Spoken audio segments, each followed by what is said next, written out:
manina ha, dinulson. Ang word dinulson is about face. Hinahanglan, talikdan ang daan, at tubangon ang bago. Kaya ang saan sa Diyos, anyone be in Christ, he is a new creation. All things have passed, behold, all things have become new.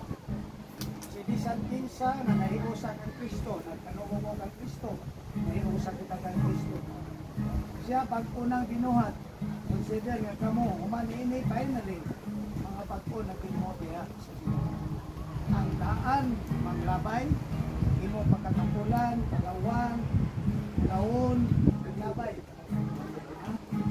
Dili, pabaga na tagnaw, di na taulon, yung CNN. Kahit ang daan ng labay na ang imo pagkatapulan. So pabaga ng naon aron, kaya magpo naman. Una, nipis.